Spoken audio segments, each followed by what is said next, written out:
back there by himself. Gets the snap, pumps, throws it down to the near sideline. Oh, and the pass is incomplete, intended for Anthony McFarland. You know what they say, 11 out of 12 ain't bad. Welcome back to 5-Star Matchup. Hit that subscribe button now, and if you like the channel, follow us on Patreon and Twitch. We're back at Heinz after another weird week, and it's a tale of two quarterbacks on their way back from injury. Both are great stories, but on this night, only one can come out on top. Start with a hilariously terrible graphic by Fox, which says Ben's thrown 250 picks against the NFC East this year. If you say so. First third down of the night, and it's another toss short of the sticks. I like these plays, but they simply can't be your only option on 3rd and 4. Teams see them coming a mile away now. Over to Washington's offense, and McLaurin finds some space in the middle of the field for a first down and a nice gain. 3rd and 9, Alex Smith escapes a collapsing pocket and gets crunched by Marcus Allen, but completes it anyway, but the guy is short of the first, and we head back to the cold as ice Pittsburgh offense. Look, I'm all for getting the run game figured out, but have we considered that running into a 9-man box is probably not going to work? Ick. A little frustration creeping in here for Mr. Smith-Schuster as he grabs his 1,000th receiver screen of the year for no gain and follows it up with an inexcusable drop on 3rd and 15. Penalty would have called this back anyway, but still, no excuse on this one. Juju looks madder than I've ever seen him after this play, and I can't say I blame him. He's got to be the man. Man, I hope Heinz Field is a non-stick surface because Robert Spillane makes a grilled cheese out of poor Alex Smith on this beautiful sack. Great play to find the hole and work as a team on the pass rush. Spillane is turning into a nice player. Coverage smoother and warmer than a silk blanket by my guy on the button Sutton here to get this one batted. Leads to a great open field tackle by mini Mike Hilton, taking down a guy about 3 times his size, and Washington is forced to punt it back. If you didn't know, now you do. The Steelers' run game is officially broken. Hassenauer goes out of his way to block a guy 1.5 miles away from the play while Chooks and Vance combine to block. Let me double check this. No one. Woof. Signs of life here as Ben gets a clean pocket and rifles it downfield to his man, the president of combat catches, James Washington, who makes a great grab for a 30-yard gainer. People want to know the remedy to the offensive woes? It's this. Gotta make defenses scared of something. More overthinking by McFarland, whose feet move too fast for his own good. He gets contacted in the backfield and turns it into a stutter step and cut up the middle. Man, if your X factor is your speed, use it. There's no one in the area code if he stays outside here. Back to D now, and are we sure there's only one pandemic right now? Seems like the dropsies are also highly contagious. This one on 3rd especially could go for a huge gain if caught. Lucky break for the Steelers on a night where there would not be many. 3rd and 1 for the Steelers offense, and you know what that means. Just like George Halas drew it up in the day, it's a shotgun handoff, this time mercifully, picking up the first, and we're on to the second quarter. It's more of the duality of Deontay here as he drops an easy one on 2nd and comes back to find space for a conversion on 3rd. Continues to be just a perplexing player. Story of the season on this one as Large Benjamin continues to get his balls batted, this time by Daron Payne. This would be one of many on the night. That's okay though, because on 3rd and 5, it's a beautiful sky-high loft to the Abrontosaurus, and you ain't tipping this one. Great pitch and catch that plays to Ebron's strengths. More of this, please. After a penalty takes a 7 off the board, Ben drops, pump fakes, and finds the bank for a critical 3rd down conversion, and I'm baffled at his lack of targets on this night, as I expected him to be a huge problem for Washington. 1st and goal, and Bionic Ben rifles it into Deontay Johnson on a silky smooth comeback route for the first score of the game. While he is inconsistent at some things, Johnson's ability to create space is special. 7-0 Steelers. Weird sequence here as Logan Thomas, who's 8.5 feet tall, breaks a handful of tackles and gets what looks to me like a first down, but it's ruled short even on review, and Washington decides to go for it. Absolutely incredible play by Mike Hilton, who times the snap and reads the play absolutely perfectly to get the TFL and turnover on downs. The guy is the definition of a disruptor. Awesome play. Back on offense, and Large Benjamin is again feeling a little heavy in the pocket, so he escapes pressure, keeps his eyes downfield, and makes a direct deposit at the Chase Bank inside the 10. You want answers for the offense? Said it earlier, and I'll say it again. This is the answer. Let Ben be Ben. Fateful sequence here. Benny somehow finds a hole and gets him to the 1. Then he gets open on 2nd, but another goddamn batted pass denies him. Penalty, though, bails him out and sets him up with 1st and goal from the 1, and you gotta figure they score now. Instead, they run into all 11 defenders while Derek Watt blocks nobody, and then they do it again on 2nd. Man, this running game is the definition of atrocious. I'm genuinely not sure I've ever seen a team struggle so hard to get 1 or 2 yards. Enough of that, it's third down, and we got Chase, Juju, Ebron. Somebody's got to get open. And oh, no, we're gonna throw it to Gerald fucking Hawkins, who just came off the fucking COVID list and had no chance to score even if he caught it. This play ain't working if no one is scared of your run game, and if I never see it again, it'll be too soon. Just Tomlin tough guy mentality here as he decides to go for it on 4th instead of taking a 10-point lead, and it's unsurprisingly stuffed. While I hate the play call and decision to go for it, and I realize Ebron is not a good blocker, dude, you need to be better than this. Luckily, the defense comes through yet again and gets a quick stop, and it's back to this doozy of an offense. 1st and 10, and Ben finds the only guy whose gloves seem to work, and that's James Washington, who snares it and takes it to the damn house. Awesome play by the most under-the-radar Steelers receiver who never talks and never drops. J-Wash may not be the route runner the other guys are, but he catches that damn thing and you straight up ain't tackling him if you're off balance. Love to see it. 14-0 Steelers. Just one of those plays that for the last 11 weeks went the right way as Mike Hilton gets up and gets a great pass breakup. But if he's able to elevate even a slight bit, could have had a pick. Not on him, just indicative of how things can go in this game that we all love.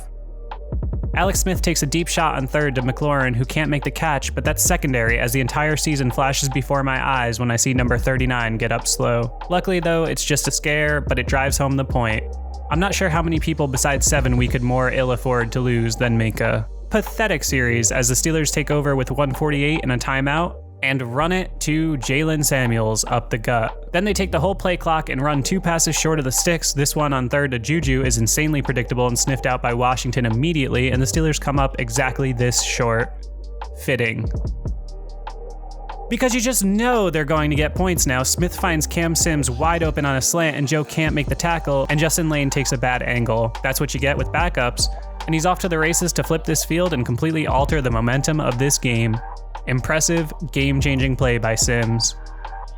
Infuriating sequence here as 2020 Defensive Player of the Year TJ Watt gets his 12th sack, forcing Washington to take their last timeout. Steelers get the job done on 3rd with another sack, this time by Do It To It, and Washington inexplicably gets a free timeout to kick the field goal. Apparently there was an issue getting a ball in play because Alex Smith took the ball with him. How on earth this is not a delay of game is beyond me, and this game could have been 375-0 and I would still be heated about this. While it's not an excuse for everything else, this was a game-altering sequence that never should have happened. Hopkins puts it through and we head into the half 14-3. Hey, I know it's been a tough week, but I also know if you're watching this, you're a real one. And if you're a real one, why not support the show by dropping $1 or $2 in the tip link below or subscribing on Patreon? Or if you're feeling saucy, why not grab one of our new dope shirts, also in the link below. Back to the game.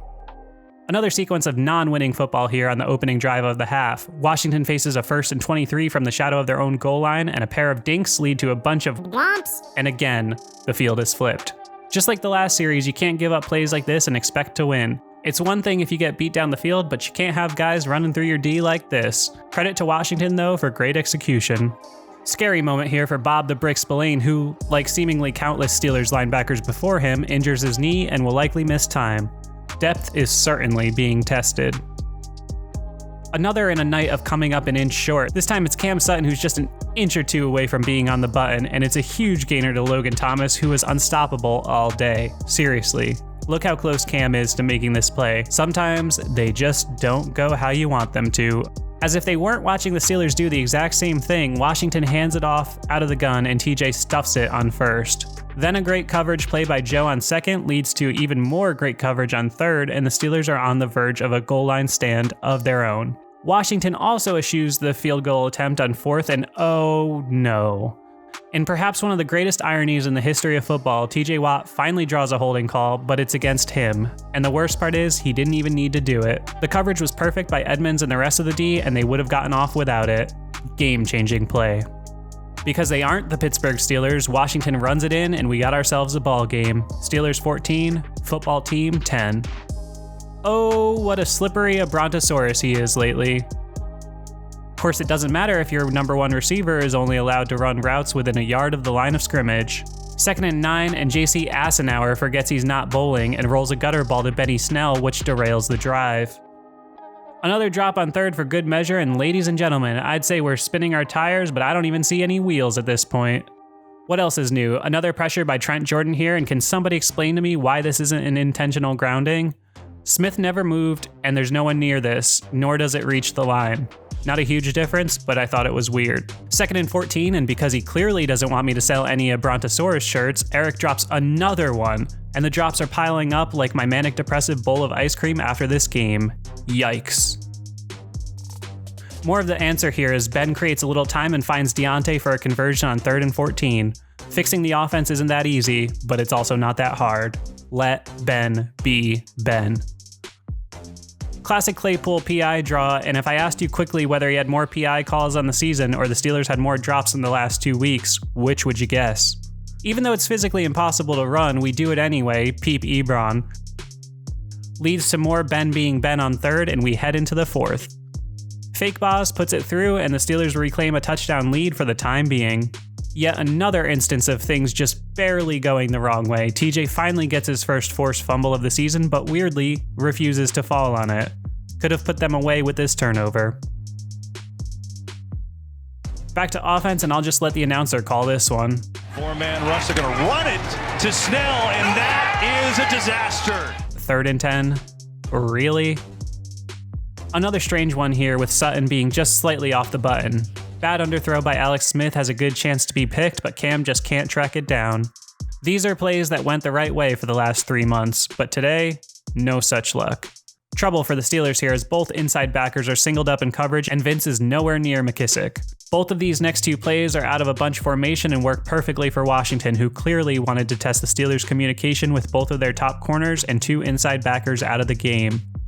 It works to perfection on both plays, especially on this one, which leads to an absolutely busted coverage and wide open score for the tie.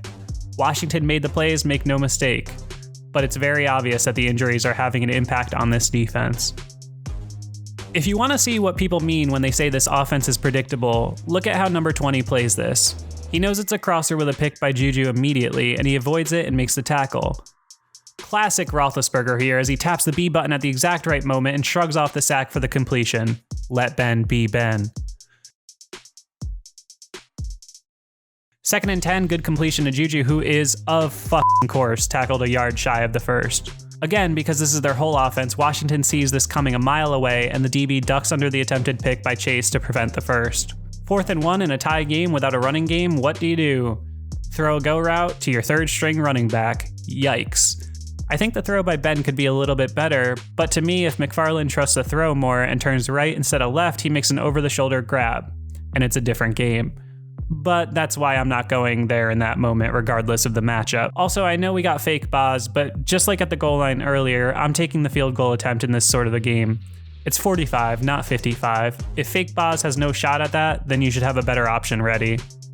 More trouble from the bunch set with no one besides Hilton within 5 yards of any of these receivers, and McKissick continues to be a problem. Just a bad day at the office for Sutton, who's again off the button, and call me pessimistic, but this was exactly the moment I knew how this game was going to end. 3rd and 4, and you get beat on a perfect throw and a one-handed catch. Sometimes it just ain't your night. Defense holds up, forcing a field goal attempt, and because it's that kind of night, Hopkins drills it for the lead. Washington 20, Steelers 17. We've been here before, and we'll be here again. 2 minutes to go and a timeout in our pocket. And unfortunately, far too early in the drive, we get our 5-star play of the game. Roethlisberger in the shotgun from his 25, his team trailing by 3. With 2:04 to go and a timeout in his pocket.